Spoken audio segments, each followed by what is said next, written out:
ಸ್ನೇಹಿತರೆ, ದಕ್ಷಿಣ ಏಷ್ಯಾದ ರಾಜಕೀಯದಲ್ಲಿ ಕೆಲವು ಕಥೆಗಳು ಒಮ್ಮೆಲೇ ಸ್ಫೋಟಗೊಳ್ಳುವಿಲ್ಲ. ಅವು ನಿಧಾನವಾಗಿ ಉರಿಯುತ್ತಾ ಡಿಸೆಂಬರ್ನ ಚಳಿಗಾಲದ ರಾತ್ರಿಗಳಲ್ಲಿ ಭಾರತ ಮತ್ತು ಬಾಂಗ್ಲಾದೇಶದ ನಡುವಿನ ಆ ಉರಿಯುವ ಸತ್ಯ ಈಗ ಬಹಿರಂಗವಾಗಿ ಹೊರಬೀಳುತ್ತಿದೆ. ಒಂದೆಡೆ ಸರಹದ್ದಿನ ಬಳಿ ರಾಜತಾಂತ್ರಿಕ ನಗುಗಳಿದ್ದರೆ, ಮತ್ತೊಂದೆಡೆ ಫೈಲ್ಗಳಲ್ಲಿ ಬಚ್ಚಿಟ್ಟ ಕಾಗದಗಳು ಢಾಕಾದಿಂದ ದೆಹಲಿವರೆಗೆ ನಿದ್ರೆಗೆಡಿಸುತ್ತಿವೆ. ಇಲ್ಲಿಗೆ ಈ ಕಥೆಯ ನಿಜವಾದ ಆರಂಭವಾಗುತ್ತದೆ. ಗತ ಕೆಲವು ವಾರಗಳಿಂದ ಬಾಂಗ್ಲಾದೇಶದಲ್ಲಿ ಹೆಚ್ಚಾದ ಅಸ್ಥಿರತೆ ಕೇವಲ ವಿದ್ಯುತ್ ಅಥವಾ ಹಣದ ಸಮಸ್ಯೆ ಅಲ್ಲ. ಅದು ಈಗ ನಂಬಿಕೆ, ಒತ್ತಡ ಮತ್ತು ಪ್ರತಿಷ್ಠೆಗಾಗಿ ನಡೆಯುತ್ತಿರುವ ಹೋರಾಟವಾಗಿ ಪರಿವರ್ತನೆಯಾಗಿದೆ. ಈ ಬಾರಿ ಭಾರತ ಯಾವುದೇ ಗಟ್ಟಿ ಧ್ವನಿ ಅಥವಾ ನಂಬಿಕೆಯ ಪ್ರೆಸ್ ಕಾನ್ಫರೆನ್ಸ್ ಮಾಡಿಲ್ಲ, ಆದರೆ ಒಂದೇ ಪದವನ್ನು ಬಳಸಿದೆ. ಅದು ಇಡೀ ವ್ಯವಸ್ಥೆಯನ್ನು ನಡುಗಿಸಿದೆ. ಅದೇ ಸಾರ್ವಭೌಮ ಖಾತರಿ, ಸಾವರಿನ್ ಗ್ಯಾರಂಟಿ. ಇದು ಸಾಮಾನ್ಯ ಎಚ್ಚರಿಕೆ ಅಲ್ಲ, ಇದು ಒಂದು ಸಂಕೇತ. ಭಾರತ ಈಗ ಅಭ್ಯರ್ಥನೆಗಳ ಹಂತವನ್ನು ಮೀರಿದೆ, ತನ್ನ ಆರ್ಥಿಕ ಹಿತಾಸಕ್ತಿಗಳನ್ನು ಕಾಪಾಡಲು ಕಾಗದಗಳ ಶಕ್ತಿಯನ್ನು ಬಳಸಲು ಸಿದ್ಧವಾಗಿದೆ ಎಂಬುದು. ಬಾಂಗ್ಲಾದೇಶದ ವಿದ್ಯುತ್ ಸೆಕ್ಟರ್ ಈಗಾಗಲೇ ಅಪಾರ ಸಾಲದ ಭಾರದಿಂದ ಕುಸಿದು ಬೀಳುತ್ತಿದೆ. ಆದರೆ ಭಾರತದಿಂದ ಬಾಕಿ ಪಾವತಿಗಳ ಬಗ್ಗೆ ಕಠಿಣ ನಿಲುವು ಬಂದ ನಂತರ ಪರಿಸ್ಥಿತಿಗಳು ವೇಗವಾಗಿ ಬದಲಾವಣೆಯಾಗಿವೆ. ಡಿಸೆಂಬರ್ 26ರ ವೇಳೆಗೆ ಇದು ಸ್ಪಷ್ಟವಾಯಿತು. ಭಾರತೀಯ ಕಂಪನಿಗಳು, ವಿಶೇಷವಾಗಿ ವಿದ್ಯುತ್ ಸರಬರಾಜು ಸಂಬಂಧಿಸಿದವುಗಳು, ಬಾಕಿ ಮೊತ್ತ ಈಗ ಕೇವಲ ಲೆಕ್ಕಪತ್ರದ ಸಮಸ್ಯೆ ಅಲ್ಲ. ಅಡಾನಿ ಗ್ರೂಪ್ನಿಂದ ಇತರ ಭಾರತೀಯ ಎನರ್ಜಿ ಕಂಪನಿಗಳವರೆಗೆ ಎಲ್ಲರೂ ಒಂದೇ ಪ್ರಶ್ನೆ ಕೇಳುತ್ತಿದ್ದಾರೆ: ಹಣ ಯಾವಾಗ ಬರುತ್ತದೆ? ಇಲ್ಲದಿದ್ದರೆ ಸರಬರಾಜು ಏಕೆ ಮುಂದುವರಿಸಬೇಕು? ಇದೇ ಸಮಯದಲ್ಲಿ ಬಾಂಗ್ಲಾದೇಶದಲ್ಲಿ ಶರೀಫ್ ಉಸ್ಮಾನ್ ಹಾದಿ ಮರಣ ಸುತ್ತಲಿನ ನಿರಸನಗಳು, ಭಾರತ ವಿರೋಧಿ ಘೋಷಣೆಗಳು ಪರಿಸ್ಥಿತಿಯನ್ನು ಇನ್ನಷ್ಟು ಸಂಕೀರ್ಣಗೊಳಿಸಿವೆ. ರಸ್ತೆಗಳ ಮೇಲೆ ಬಂದ ಆಕ್ರೋಶ, ಸೋಷಿಯಲ್ ಮೀಡಿಯಾದಲ್ಲಿ ಹೆಚ್ಚಾದ ಭಯೋತ್ಪಾದನೆ, ಇವೆಲ್ಲವೂ ದೇಶದ ಅಸಮಾಧಾನ ಈಗ ವಿದೇಶಾಂಗ ನೀತಿ, ಆರ್ಥಿಕ ನಿರ್ಧಾರಗಳ ಮೇಲೂ ಪ್ರಭಾವ ಬೀರುತ್ತಿದೆ ಎಂದು ಸೂಚಿಸುತ್ತಿವೆ. ಭಾರತಕ್ಕೆ ಇದು ಸ್ಪಷ್ಟವಾಗಿದೆ. ಢಾಕಾದ ರಾಜಕೀಯ ಅಸ್ಥಿರತೆ ಕೇವಲ ದೇಶೀಯ ವಿಷಯವಲ್ಲ, ಅದು ದ್ವಿಪಕ್ಷೀಯ ನಂಬಿಕೆ, ಶಕ್ತಿ ಸಹಕಾರ ಮತ್ತು ಬಾಕಿ ಪಾವತಿಗಳ ತೀವ್ರತೆಯ ಮೇಲೆ ನೇರ ಪ್ರಭಾವ ಬೀರುತ್ತಿದೆ. ಈ ಒತ್ತಡದ ನಡುವೆ ಬಾಂಗ್ಲಾದೇಶ್ ಪವರ್ ಡೆವಲಪ್ಮೆಂಟ್ ಬೋರ್ಡ್ ತ್ವರಿತವಾಗಿ ಪಾವತಿ ಪ್ರಕ್ರಿಯೆ ಆರಂಭಿಸುವ ಸಂಕೇತ ನೀಡಿದೆ. ಸುಮಾರು 5,000 ಕೋಟಿ ಟಕ ಬಿಡುಗಡೆ ಮಾಡಲು ತಯಾರಿ ನಡೆಸುತ್ತಿದೆ ಎಂಬ ಸುದ್ದಿಗಳು ಬಂದಿವೆ. ಆದರೆ ಈ ಮೊತ್ತ ಒಂದು ಪರ್ವತದ ಮುಂದೆ ಮರಳು ಕಣದಂತಿದೆ. ಆ ಪರ್ವತದ ಹೆಸರು ಒಟ್ಟು ಬಾಕಿ, ಸುಮಾರು 88,000 ಕೋಟಿ ಟಕ. ಅದರಲ್ಲಿ ಭಾರತಕ್ಕೆ ಸಂಬಂಧಿಸಿದ ಭಾಗ ತುಂಬಾ ದೊಡ್ಡದು. ಇಲ್ಲಿಗೆ ಕಥೆಯಲ್ಲಿ ಮತ್ತೊಂದು ಪದರ ಸೇರ್ಪಡೆಯಾಗುತ್ತದೆ. ಆರ್ಥಿಕ ಒತ್ತಡ ಹೆಚ್ಚಾದಾಗ ರಾಜಕೀಯ, ಸಾಮಾಜಿಕ ವಿವಾದಗಳು ತಾವಾಗಿಯೇ ಮೇಲ್ಮೈಗೆ ಬರುತ್ತವೆ. ಉಸ್ಮಾನ್ ಹಾದಿ ಸುತ್ತಲಿನ ಬಾಂಗ್ಲಾದೇಶದ ವಿವಾದ ಕೇವಲ ಒಬ್ಬ ವ್ಯಕ್ತಿ ಅಥವಾ ಹೇಳಿಕೆಗೆ ಸೀಮಿತವಾಗಿಲ್ಲ. ಅದನ್ನು ಭಾರತ ವಿರೋಧಿ ನರೇಟಿವ್ನೊಂದಿಗೆ ಮುಚ್ಚಿಹಾಕುವ ಪ್ರಯತ್ನಗಳು ಆರಂಭವಾಗಿವೆ.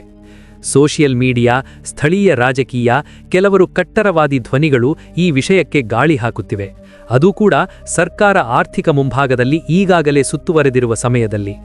ಆಸಕ್ತಿಕರ ವಿಷಯವೇನೆಂದರೆ, ಭಾರತ ಈ ಎಲ್ಲ ಶಬ್ದಗರ್ಜನೆಗೆ ಯಾವುದೇ ನೇರ ಪ್ರತಿಕ್ರಿಯೆ ನೀಡಿಲ್ಲ. ಆದರೆ ಆರ್ಥಿಕ ಮುಂಭಾಗದಲ್ಲಿ ಅದರ ಕ್ರಮಗಳು ತುಂಬಾ ವೇಗವಾಗಿ ಮತ್ತು ನಿಖರವಾಗಿ ಸಾಗುತ್ತಿವೆ. ಅಡಾನಿ ಗೊಡ್ಡಾ ಪವರ್ ಪ್ಲಾಂಟ್ ಅನ್ನು ಬಿಹಾರ್ ಸಬ್ಸ್ಟೇಷನ್ನೊಂದಿಗೆ ಸಂಪರ್ಕಿಸುವುದು ಕೇವಲ ತಾಂತ್ರಿಕ ನಿರ್ಧಾರವಲ್ಲ, ಅದು ಒಂದು ಸ್ಪಷ್ಟ ಸಂದೇಶ. ಪರ್ಯಾಯಗಳು ಸಿದ್ಧವಾಗಿವೆ. ಬಾಂಗ್ಲಾದೇಶ್ ಪಾವತಿ ಮಾಡದಿದ್ದರೆ ವಿದ್ಯುತ್ ಅಂಧಕಾರಕ್ಕೆ ಹೋಗುವುದಿಲ್ಲ, ದಿಕ್ಕನ್ನು ಬದಲಾಯಿಸುತ್ತದೆ. ಇದೇ ಅವಕಾಶ ಢಾಕಾಗೆ ಅತಿ ದೊಡ್ಡ ಭಯವಾಗಿ ಪರಿಣಮಿಸಿದೆ. ಇದೇ ವೇಳೆಗೆ ಬಾಂಗ್ಲಾದೇಶ್ ಸರ್ಕಾರ ಬಾಂಡ್ಗಳನ್ನು ಜಾರಿಗೊಳಿಸುವ ನಿರ್ಧಾರ ತೆಗೆದುಕೊಂಡಿದೆ.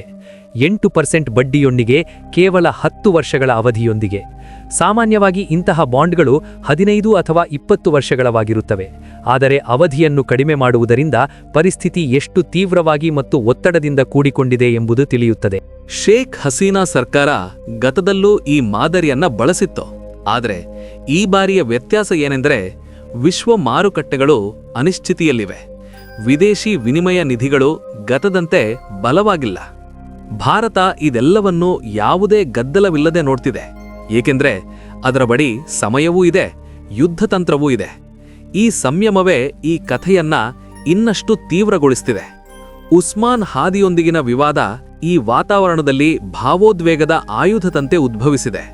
ಇದರಿಂದ ಜನರ ಗಮನವನ್ನ ಆರ್ಥಿಕ ವೈಫಲ್ಯಗಳಿಂದ ಬೇರೆಡೆಗೆ ತಿರುಗಿಸಬಹುದು. ಆದರೆ ಸತ್ಯ ಏನೆಂದರೆ, ಭಾರತ ವಿರೋಧಿ ಘೋಷಣೆಗಳು, ಹೇಳಿಕೆಗಳು, ನಿರಸನಗಳು ವಿದ್ಯುತ್ತನ್ನ ಚಲಾಯಿಸಲಾರವು. ಅಂತಾರಾಷ್ಟ್ರೀಯ ಬಾಕಿ ಮೊತ್ತವನ್ನ ಅದೃಶ್ಯಗೊಳಿಸಲಾರವು. ಡಿಸೆಂಬರ್ ಅಂತ್ಯದ ವೇಳೆಗೆ ಇದು ಸ್ಪಷ್ಟವಾಯಿತು. ಬಾಂಗ್ಲಾದೇಶ 2 ಮುಂಭಾಗಗಳಲ್ಲಿ ಹೋರಾಡ್ತಿದೆ. ಒಂದು, ಅಂತರ್ಗತ ರಾಜಕೀಯ ಅಸ್ಥಿರತೆ. ಎರಡನೇದು, ಭಾರತದೊಂದಿಗಿನ ಆರ್ಥಿಕ ಜವಾಬ್ದಾರಿತನ. ಇಲ್ಲಿಗೆ ಈ ಮೊದಲ ಅಧ್ಯಾಯ ಮುಗಿಯೋದಿಲ್ಲ. ನಿಜವಾದ ಆಟಕ್ಕೆ ಪುನಾದಿ ಹಾಕ್ತದೆ. ಏಕೆಂದ್ರೆ ಮುಂದುವರಿದಂತೆಲ್ಲ ಭಾರತಕ್ಕಿರುವ ಪರ್ಯಾಯಗಳು, ಬಾಂಗ್ಲಾದೇಶಕ್ಕಿರುವ ಮಿತಿಗಳು ಇನ್ನಷ್ಟು ಸ್ಪಷ್ಟವಾಗ್ತವೆ. ಡಿಸೆಂಬರ್ ಮುಂದುವರಿದಂತೆಲ್ಲ ಈ ಕಥೆ ಇನ್ನು ಭಾರತ ಬಾಂಗ್ಲಾದೇಶದ ನಡುವಿನದ್ದು ಮಾತ್ರವಲ್ಲದೆ ಇಡೀ ದಕ್ಷಿಣ ಏಷ್ಯಾದಲ್ಲಿ ಆರ್ಥಿಕ ವಿಶ್ವಾಸಾರ್ಹತೆ, ಶಕ್ತಿ ಸಮತೋಲನಕ್ಕೆ ಉದಾಹರಣೆಯಾಗಿ ಪರಿಣಮಿಸ್ತಿದೆ. ಭಾರತ ಇದುವರೆಗೆ ಮಾಡಿದ್ದು ನೇರ ಘರ್ಷಣೆಯಿಂದ ದೂರವಿರುತ್ತಾ ಒತ್ತಡವನ್ನ ಹೆಚ್ಚಿಸುವ ಶಾಸ್ತ್ರೀಯ ಯುದ್ಧತಂತ್ರ. ಮೊದಲು ಬ್ಯಾಂಕ್ ಗ್ಯಾರಂಟಿ, ನಂತರ ಸಾರ್ವಭೌಮ ಖಾತರಿ, ಕೊನೆಯಲ್ಲಿ ತಾಂತ್ರಿಕ ಸಿದ್ಧತೆಗಳು. ಬಾಂಗ್ಲಾದೇಶದ ನೀತಿ ನಿರ್ಮಾತೃಗಳಿಗೆ ಈಗ ಅರ್ಥವಾಯಿತು, ಈ ಬಾರಿ ಎಚ್ಚರಿಕೆಗಳು ಔಪಚಾರಿಕವಲ್ಲ. ಏಕೆಂದರೆ ಪ್ರತಿ ಎಚ್ಚರಿಕೆಯ ಹಿಂದೆ ಒಂದು ಕ್ರಿಯೆಗೆ ಸಿದ್ಧವಾದ ಪರ್ಯಾಯ ಇದೆ. ಪಾವತಿಯಲ್ಲಿ ಮತ್ತೆ ವಿಳಂಬವಾದರೆ ಮೊದಲ ಪ್ರಭಾವ ವಿದ್ಯುತ್ ಸರಬರಾಜಿನ ಮೇಲೆ ಬೀಳ್ತದೆ. ಬಾಂಗ್ಲಾದೇಶದ ಕೈಗಾರಿಕೆಗಳು ಈ ದೆಬ್ಬನ್ನ ಹೆಚ್ಚು ಕಾಲ ತಡೆದುಕೊಳ್ಳಲಾರವು. ವಿದ್ಯುತ್ ಕೊರತೆ ಕೇವಲ ಕತ್ತಲನ್ನ ತರೋದಿಲ್ಲ, ಫ್ಯಾಕ್ಟರಿಗಳು ನಿಲ್ತವೆ, ರಫ್ತು ಕಡಿಮೆ ಆಗ್ತದೆ, ಜನರಲ್ಲಿ ಅಸಮಾಧಾನ ಹೆಚ್ಚಿ ಸರ್ಕಾರದ ಮೇಲೆ ಒತ್ತಡ ಹೆಚ್ಚಾಗ್ತದೆ. ಎರಡನೇ ಪರ್ಯಾಯ ಅಂತಾರಾಷ್ಟ್ರೀಯ ವೇದಿಕೆಗಳು. ಅಲ್ಲಿಗೆ ಭಾರತ ಬಾಂಗ್ಲಾದೇಶದ ಆರ್ಥಿಕ ಪರಿಸ್ಥಿತಿಯ ಮೇಲೆ ಕಠಿಣ ಪರ್ಯವೇಕ್ಷಣೆ ಕೋರಬಾರದು. ಭಾರತ ಈಗಾಗಲೇ ಸುಮಾರು $5 ಬಿಲಿಯನ್ ಲೈನ್ ಆಫ್ ಕ್ರೆಡಿಟ್ ನೀಡಿದೆ. ಅದರ ಮೇಲೆ ಸಮೀಕ್ಷೆ ಮಾಡಬೇಕು ಅಂತ ಮಾತು ಕೂಡ ಢಾಕಾಕ್ಕೆ ಒತ್ತಡ ಸೃಷ್ಟಿಸುತ್ತದೆ. ಮೂರನೆಯದು ಅತ್ಯಂತ ಸೂಕ್ಷ್ಮವಾದದ್ದು, ವಾಣಿಜ್ಯ ಸಂಬಂಧಗಳು. ಭಾರತ ಬಾಂಗ್ಲಾದೇಶಕ್ಕೆ ಅತಿದೊಡ್ಡ ವಾಣಿಜ್ಯ ಭಾಗಸ್ವಾಮಿಗಳಲ್ಲಿ ಒಬ್ಬ. ಭಾರತೀಯ ಮಾರುಕಟ್ಟೆಗ ಪ್ರವೇಶವನ್ನ ಸ್ವಲ್ಪವೇ ಆದರೂ ಮಿತಿಗೊಳಿಸಿಕ್ರೆ ಬಾಂಗ್ಲಾದೇಶದ ರಫ್ತು ಆಧಾರಿತ ಆರ್ಥಿಕತೆಗೆ ತೀವ್ರ ಹೊಡೆತ ಬೀಳ್ತದೆ. ಇದೇ ಕಾರಣದಿಂದ ಎಲ್ಲಾ ರಾಜಕೀಯ ಶಬ್ದಗರ್ಜನೆಗಳು, ಉಸ್ಮಾನ್ ಹಾದಿಯಂತಹ ವಿಷಯಗಳಿದ್ದರೂ ಢಾಕಾ ಸರ್ಕಾರ ಭಾರತದೊಂದಿಗಿನ ಸಂಬಂಧಗಳನ್ನು ಸಂಪೂರ್ಣವಾಗಿ ಹಾಳು ಮಾಡುವ ರಿಸ್ಕ್ ತೆಗೆದುಕೊಳ್ಳಲಾರದು.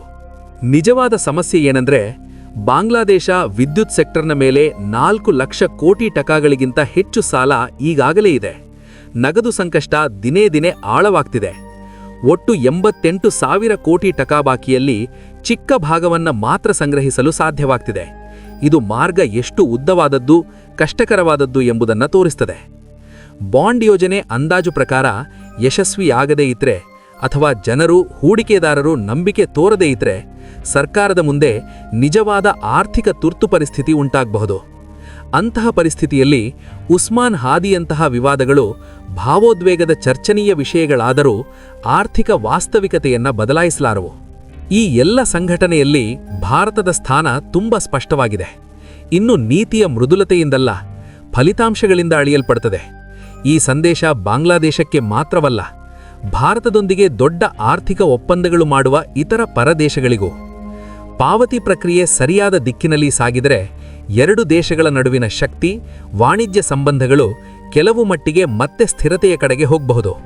ಆದರೆ ಮತ್ತೆ ವಿಳಂಬವಾದರೆ ಮುಂದಿನ ಕ್ರಮ ಇನ್ನಷ್ಟು ಕಠಿಣವಾಗಿರುತ್ತದೆ.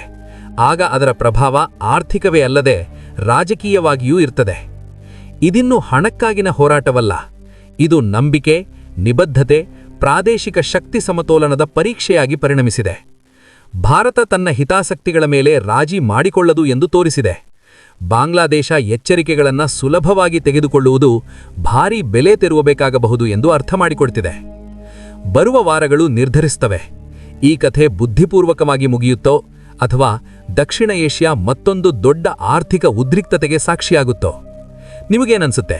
ಕಮೆಂಟ್ ಮಾಡಿ, ನಿಮ್ಮ ಅಭಿಪ್ರಾಯ ತಪ್ಪದೆ ಹೇಳಿ. ವಿಡಿಯೋ ಇಷ್ಟ ಆದರೆ ಲೈಕ್ ಮಾಡಿ, ಶೇರ್ ಮಾಡಿ. ಇಂತಹ ಇನ್ನಷ್ಟು ವಿಡಿಯೋಗಳಿಗಾಗಿ ಚಾನೆಲ್ಗೆ ಸಬ್ಸ್ಕ್ರೈಬ್ ಮಾಡಿ, ಬೆಲ್ ಐಕನ್ ಅನ್ನು ಆಲ್ ಮೇಲೆ ಸೆಟ್ ಮಾಡಿಕೊಳ್ಳಿ. ಜೈ ಹಿಂದ್,